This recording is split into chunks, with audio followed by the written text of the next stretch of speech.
कहानी की शुरुआत होती है सैटरडे मॉर्निंग, जहाँ पर कुछ पुलिस वाले नीरू नाम की एक लड़की को पुलिस की वैन में बिठाकर किसी गेस्ट हाउस से बाहर ले जा रहे होते हैं। मतलब वो गेस्ट हाउस किसी फॉरेस्ट एरिया में मौजूद होता है।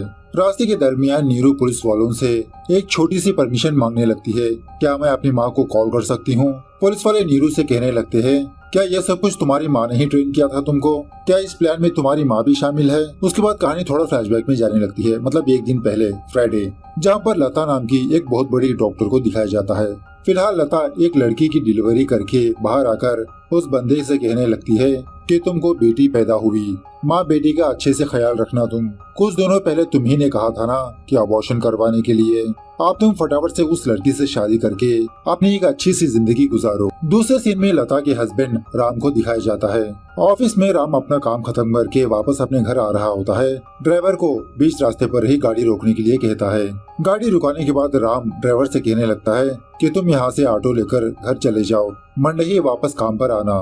ड्राइवर जाने के बाद राम अपनी वाइफ लता को कॉल करके ये बताने लगता है कि मेरा ड्राइवर आज काम पर नहीं आया, मैं ही अकेले एयरपोर्ट जा रहा हूँ। नागपुर में काम खत्म करके वापस आने तक मुझे तकरीबन 2 दिन लगेंगे।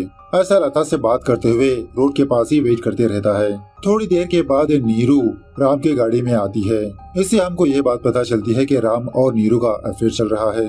नीरू ऑलरेडी जानती है कि राम शादीशुदा है और लता एक बहुत बड़ी डॉक्टर है, लेकिन इसके बावजूद भी नीरू राम के साथ रिलेशनशिप में होती है। जब भी लता राम को कॉल करती, नीरू हमेशा राम को तंग करती रहती है कि फोन मुझे दो, मैं भी लता से बात करूंगी। मतलब इस तरह से मजाक करती रहती है। उसके बाद नीरू राम से पूछने लगती है कि तुम्हारी वाइफ तो बहुत बड़ी डॉक्टर है, लेकिन तुम दोनों की अभी तक संतान क्यों नहीं हुई? राम कहने लगता है कि हम दोनों ने काफी सारी बार कोशिश की, लेकिन फायदा ही नहीं रहा। उसके बाद ये दोनों राम के गेस्ट हाउस जाने लगते हैं। बीच रास्ते पर मौसम का आनंद लेते हुए फोटोज वगैरह क्लिक करते रहते हैं। इस तरह से फाइनली ये दोनों राम के गेस्ट हाउस पहुंच जाते हैं। सीसीटीवी कैमरास को देखकर नीरू राम से पूछने लगती है, अगर तुम्हारी वाइफ सीसीटीवी फुटेज को देखा तो हम दोनों के बारे में पता चल जाएगा ना? राम मुस्कुराते हुए कहने लगता है कि इस गेस्ट हाउस का एक भी सीसीटीवी कैमरा काम नहीं करता, मैंने खुद सारे कैमरास को खराब कर दिया। खैर एक्चुअली इस गेस्ट हाउस में गोविंद नाम का सिर्फ एक ही बंदा रहता है, इस गेस्ट हाउस की टेकिंग केयर करते हुए। घर के अंदर आने के बाद नीरू राम से कहने लगती है कि मेरी माँ की तबीयत कुछ ठीक नहीं है, माँ का ट्रीटमेंट करवाने के लिए मुझे कुछ पैसे उधार पर दे दो, मैं तुमको बाद में लौटा दूंगी। यह सुनने के बाद राम अपना लॉकर ओपन करके उस लॉकर में के पैसे दिखाकर नीरू से कहने लगता है कि इन पैसों में से तुमको जितनी जरूरत है वो पैसे ले लो, सारे के सारे तुम्हारे हैं। नीरू भी बहुत खुश होने लगती है।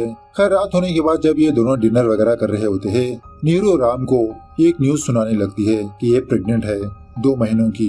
उसी वक्त गोविंद किचन में कुछ खाना बना रहा होता है। नीरू की ये न्यूज सुनने के बाद ये तो शॉक में रह जाता है। खैर राम ये खबर सुनने के बाद बहुत खुश होने लगता है। गोविंद को बुलाकर कहने लगता है कि मुझे अभी अभी एक अच्छी खबर मिली है, मैं फटाफट से सेलिब्रेट करना चाहता हूँ। तुमको मेरी फेवरेट बेकरी के बारे में तो पता है ना, उस बेकरी पर जाकर फटाफट से एक केक ला दो मेरे लिए।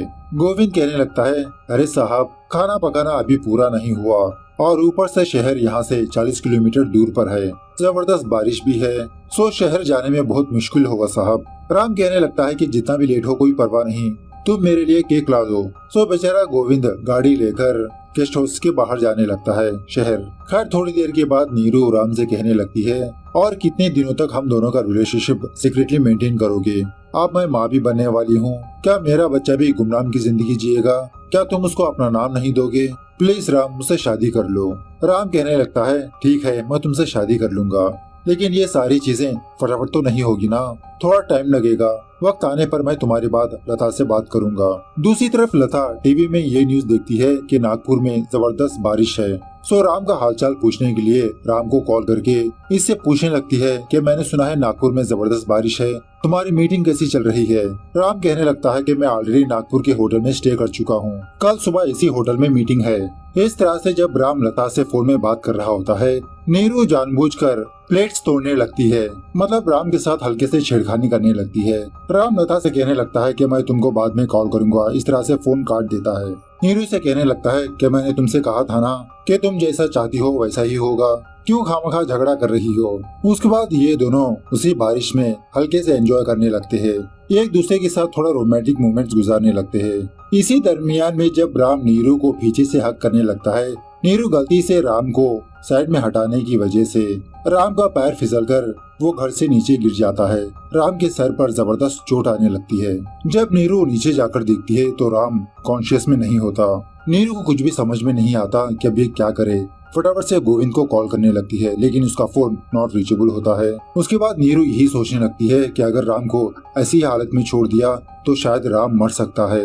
राम को बचाने के लिए नीरू फटाफट से राम का फोन लेकर लता को कॉल करके ये बात बताने लगती है कि राम फर्स्ट फ्लोर से नीचे गिर गया, इसके सर को जबरदस्त चोट आई।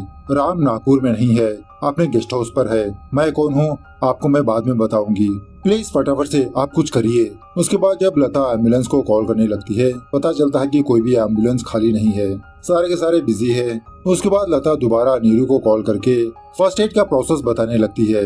नीरू उसी तरह से राम का फर्स्ट एड करती जाती है। थोड़ी देर के बाद लता फटाफट से अपने गेस्ट हाउस पर पहुंच जाती है। दूसरी तरफ गोविंद जो केक लाने गया था, जबरदस्त बारिश की वजह से किसी बीच रास्ते पर ही अटक जाता है। दूसरी तरफ लता राम का ट्रीटमेंट करके नीरू से कहने लगती है कि राम को फटाफट से हॉस्पिटल पहुंचाना होगा, गाड़ी में नहीं ले जा सकते, एम्बुलेंस की जरूरत है। लेकिन इस बारिश में एम्बुलेंस यहाँ पर आना थोड़ा मुश्किल का काम है, बारिश कम होने तक हमको रुकना ही पड़ेगा। इस तरह से ये दोनों रूम से बाहर आते हैं। लता नीरू से पूछने लगती है कि तुम राम को कब से जानती हो, क्या तुम्हारा यही काम है, पैसे कमाने के लिए क्या तुमको दूसरी जॉब नहीं मिली। नीरू कहने लगती है कि आप जैसा समझ रहे हो मैं कोई कॉलगर नहीं हूँ, मैं और राम एक दूसरे से बहुत प्यार करते हैं। राम आपकी बहुत कदर करता है, रेस्पेक्ट करता है, लेकिन मुझसे ही प्यार करता है। ये सुनने के बाद लता शॉक में रह जाती है।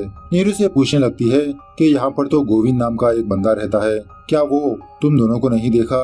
नीरू कहने लगती है कि गोविंद को मैं जानती हूँ, राम और मैं अक्सर यहाँ पर आते रहते हैं थोड़ा बहुत टाइम स्पेंड करने के लिए, और फिलहाल गोविंद कुछ काम से बाहर गया है। लता कहने लगती है कि राम ऑलरेडी शादीशुदा है, क्या तुमको शर्म नहीं आई एक शादीशुदा बंदे के साथ अफेयर में रहते हुए। नीरू कहने लगती है कि राम मुझसे प्यार करता है, अगर मैं आपकी प्लेस पर होती तो कब का राम से दूर हो जाती, जिस रिश्ते में प्यार नहीं वो रिश्ता कैसा। लता कहने लगती है राम और मैं 20 साल से वाइफ एंड हस्बैंड है, और तुमने तो कहा कि तुम राम की लाइफ में 4 महीने पहले आई, ऐसे में तुम कैसे कह सकती हो कि राम तुमसे ही प्यार करता है। नीरू कहने लगती है कुछ सालों पहले शायद राम आपसे प्यार किया करता था, लेकिन प्रेजेंट डे पर राम मुझसे ही प्यार करता है। गुस्से में आकर लता नीरू से कहने लगती है कि फटाफट से तुम अपना फोन दो, मैं तुम्हारी माँ को कॉल करके बताऊंगी। सिटी आकर जॉब करने के बजाय तुम रईस बंदों को अपनी जाल में फंसा रही हो, तुम्हारी असलियत तुम्हारी फैमिली वालों को भी पता चलनी चाहिए। नीरू डर के मारे लता से कहने लगती है नहीं मैडम प्लीज, मैं यहाँ से चली जाऊंगी। अगर राम मुझसे सच्चा प्यार करता है तो राम मेरे पास ही आएगा, वरना मैं कभी भी राम की लाइफ में नहीं आऊंगी। इस तरह से जब नीरू वहाँ से जाने लगती है तभी राम को होश आता है।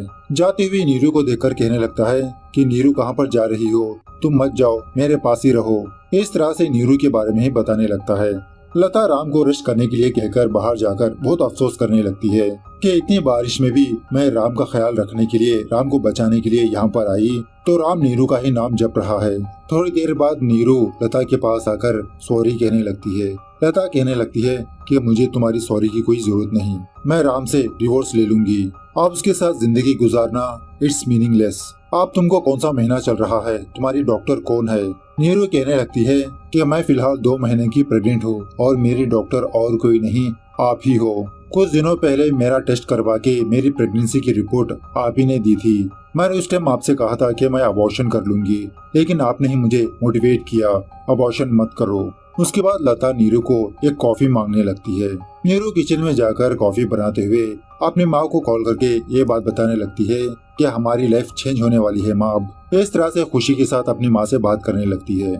उसके बाद जब नीरू कॉफी लेकर लता के पास आती है तो लता चुपचाप गाड़ी में बैठकर वहाँ से जाने लगती है। नीरू से कहने लगती है मैंने तो राम से जुदा होने का डिसाइड कर लिया, अब मेरा यहाँ पर रहना कोई फायदा नहीं, मैं यहाँ से जा रही हूँ तुम दोनों की जिंदगी से। हाँ, मंथली चेकअप के लिए तुम मेरे साथ आ सकती हो अपने पति के साथ। हर सुबह होने के बाद गोविंद पुलिस वालों को कंप्लेंट देने पर पुलिस वाले इस गेस्ट हाउस के पास आते हैं। पुलिस वालों से कहने लगता है कि कल रात राम सर और नीरू इस गेस्ट हाउस आए थे, मैंने सुना था कि नीरू प्रेग्नेंट है। 5 महीनों पहले राम की बीवी लता मैडम यहाँ पर आई थी। इस गेस्ट हाउस को अक्सर राम और नीरू ही आते हैं। कल रात मैं कुछ काम से शहर गया था। वापस आने पर मैंने ये देखा कि किचन के कुछ प्लेट्स टूटे हुए हैं और एक बैग में काफी सारे पैसे भी है और हमारे साहब राम बेड पर मरे पड़े हैं। उनके सर को जबरदस्त चोट आई। शायद नीरू मैडम ही पैसों के लिए हमारे साहब को मार दिया होगा। दूसरी तरफ नीरू पुलिस वालों से कहने लगती है कि वो पैसे बैग में कैसे आए मुझे नहीं पता। कल रात को गोविंद बाहर जाने पर लता मैडम यहाँ पर आई थी। शायद लता ने ही ये सब कुछ किया होगा मुझे फंसाने के लिए। चाहे तो आप फिंगरप्रिंट्स चेक कर सकते हो। पुलिस वाले कहने लगते हैं कि ये तो राम और लता का घर है, इसमें कोई शक नहीं है कि उन दोनों के फिंगरप्रिंट्स इस घर में पाए जाएंगे। उसके बाद पुलिस वाले लता को कॉल करके राम की मौत की खबर सुनाने लगते हैं। ये सुनने के बाद लता शॉक में रह जाती है कि मेरे पति कैसे गेस्ट हाउस में मर सकते हैं। मेरे पति तो कल नागपुर गए थे किसी मीटिंग पर। कल रात को भी मुझसे फोन में बात किया था। कहने लगे थे कि वो किसी होटल में स्टे किया। पुलिस वाले लता को गेस्ट हाउस पर बुलाने लगते हैं। लता कहने लगती है कल रात ही मेरी गाड़ी में कुछ प्रॉब्लम होने की वजह से मैं कहीं पर भी बाहर नहीं गई। मेरी गाड़ी को रिपेयर पर देना होगा। नीरू पुलिस वालों को कॉल रिकॉर्ड चेक करने के लिए कहती है। पुलिस वाले कहने लगते हैं वो दोनों तो वाइफ एंड हस्बैंड है, उन दोनों के बीच बातें होती ही रहती है। और वैसे भी लता मैडम ने कहा कि कल रात राम ने उनको फोन किया था। बाहर गोविंद पुलिस वालों से कहने लगता है कि मुझे तो नीरू मैडम पर ही शक है, उन्होंने ही हमारे साहब राम को मारा होगा। मेरे जाने के बाद गेस्ट हाउस में नीरू के अलावा कोई भी नहीं थे। एक्चुअली यहाँ पर ट्विस्ट ये है कि फ्राइडे नाइट जब लता ने नीरू को कॉफी लाने के लिए कहा, उस छोटे से समय में लता राम के पास आकर इसके चेहरे पर पिल्लो रखकर इसको मार देती है। मतलब यही सोचकर मार देती है कि मैंने तुम्हारे ऊपर इतना भरोसा किया और तुमने मुझे ही धोखा दिया। अब हम दोनों के रिलेशनशिप का क्या फायदा। राम को मारने के बाद लॉकर के सारे पैसे एक बैग में भर देती है। उसके बाद लता अपने घर जाकर अपने घर के सीसीटीवी कैमरास का कनेक्शन कट करके अपनी गाड़ी को भी खराब कर देती है। अब लता के घर में काम करने वाली औरत भी यही सोचने लगती है कि रात भर लता मैडम घर में ही है। सो अब सारे सबूत नीरू के खिलाफ होने की वजह से नीरू बेचारी जेल जाती है। इस तरह से ये मूवी यहाँ पर दी एंड